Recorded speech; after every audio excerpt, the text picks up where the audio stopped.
¿Qué tal, comunidad Gema? Bienvenidos a otra clase de fisiología renal. Mi nombre es Alan Fegar y en esta clase vamos a estar hablando acerca del manejo tubular del calcio. Comencemos.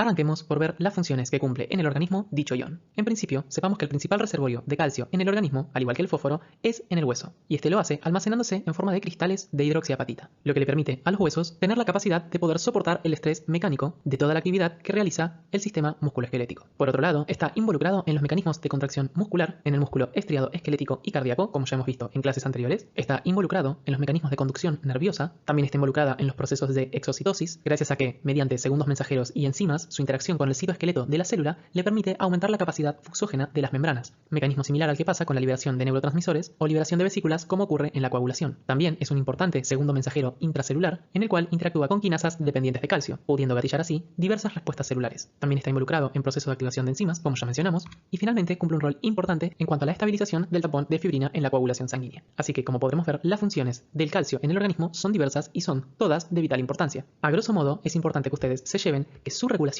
está íntimamente relacionada con la paratormona, la vitamina D, el factor de crecimiento fibroblástico 23, que es una fosfatonina, y en menor medida de la calcitonina. Empecemos por hablar del balance de calcio y veamos el siguiente dibujo.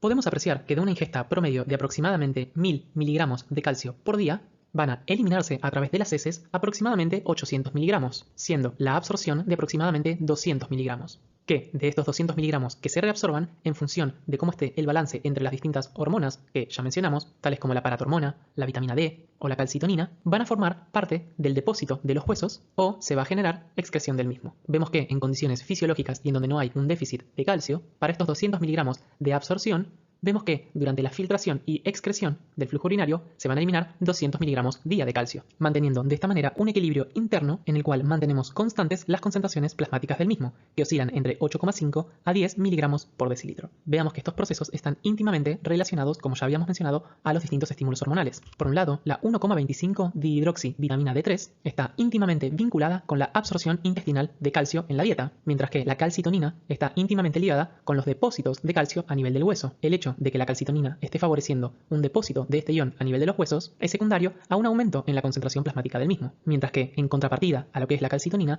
la paratormona y la 1,25 dihidroxivitamina D3 está vinculada con la resorción ósea, es decir, estimula la actividad de los osteoclastos a nivel del hueso, generando, entre muchas comillas, destrucción del mismo para aumentar la concentración plasmática de calcio, cosa que se ve, por ejemplo, en situaciones en donde haya hipocalcemia. Finalmente, estas mismas hormonas y la calcitonina favorecen la reabsorción de calcio a nivel renal, manteniendo de esta manera una homeostasis acorde a los requerimientos del organismo. Tengan en cuenta que, con base en todas las funciones que ya mencionamos anteriormente, es de vital importancia para el organismo el mantener una concentración plasmática de calcio en valores estrechos, ya que el mismo podría afectar la neurotransmisión de diversas interacciones nerviosas, así como afectar la contractilidad a nivel del corazón, lo cual obviamente resultaría fatal. Pasemos a ver cómo es que es la distribución a nivel plasmático. Podemos ver que del calcio total, que son aproximadamente 10 miligramos por decilitro, un 45% se encuentra libre, es decir, como calcio ionizado, que es aquel que va a poder atravesar las membranas del glomérulo y por tal filtrarse y excretarse. Otro 15% se encuentra como complejos de calcio que también son difusibles y un 40% se encuentra unido a proteínas, siendo este 40% no difusible, es decir, no tiene capacidad de atravesar membranas biológicas, ergo no podrá ser filtrado y excretado. Ahora pasemos a ver cómo es que se da el manejo tubular del calcio. Observemos el siguiente dibujo.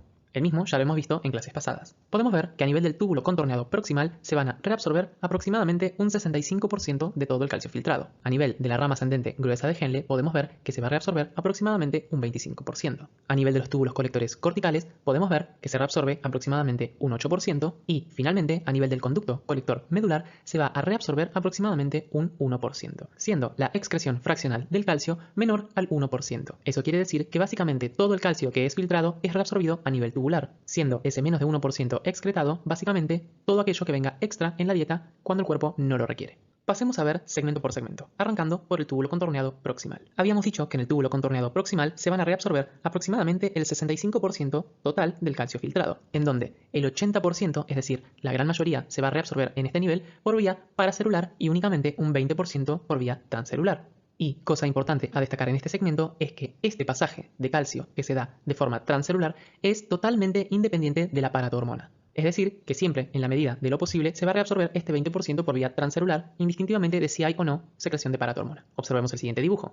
Vemos acá el dominio apical de las células tubulares, la luz tubular, separada del intersticio por estas uniones estrechas que se da en el dominio apical, y vemos cómo este calcio, similar a lo que ocurría con el potasio, pasa a través de estas uniones que son un poco más laxas en el túbulo contorneado proximal por vía paracelular mediante el mecanismo de arrastre por solvente. En este dibujo del bolón no se esquematiza el transportador de calcio, que es lo que permite la vía transcelular, pero sepan que existe y está presente, aunque el mismo no represente un porcentaje muy importante. Ahora pasemos al asa ascendente gruesa de Henle. En este segmento habíamos dicho que se reabsorben aproximadamente un 25% total del calcio filtrado, siendo un 50% del calcio que se reabsorbe por vía transcelular y otro 50% por vía paracelular. Como detalle importante en este segmento, sepan que la reabsorción por vía transcelular sí es regulada por los niveles de paratormona, a diferencia de lo que ocurría en el túbulo contorneado proximal. Observemos el siguiente dibujo. El mismo ya lo hemos visto en clases como las de manejo tubular del sodio y del potasio. Recordemos que a este nivel teníamos al transportador electroneutro que transportaba por sin porte hacia el interior de la célula un sodio, un potasio y 2 cloro. Y por el otro lado teníamos a los transportadores ROM-K, cuya función era mantener constante este gradiente, hacer la luz tubular más positiva y permitir el pasaje de cationes mono y divalentes a través de las uniones estrechas por difusión paracelular hacia el intersticio. En el presente dibujo, al igual que en el anterior, no se esquematiza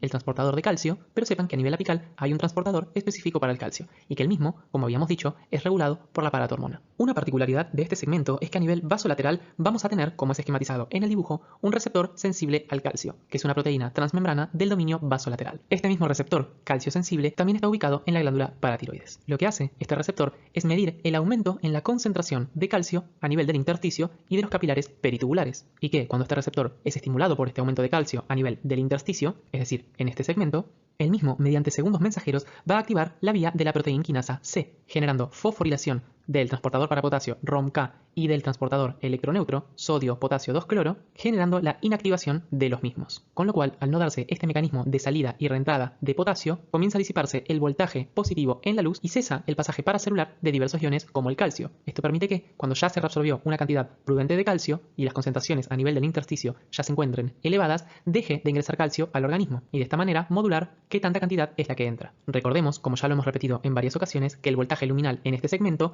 es positivo de más 8 mV, que es lo que permite el pasaje de iones por vía paracelular y que este voltaje es mantenido por la dinámica entre el transportador electroneutro y el ROM-K. Finalmente, llegamos a nivel del túbulo contorneado distal y los túbulos colectores, en donde habíamos dicho que se reabsorbe aproximadamente el 9% del total del calcio que se filtró. Sepan que en este segmento distal, el 100% del calcio que se reabsorba se va a hacer por vía transcelular y que esta reabsorción transcelular está íntimamente regulado por la paratormona. Veamos el siguiente dibujo.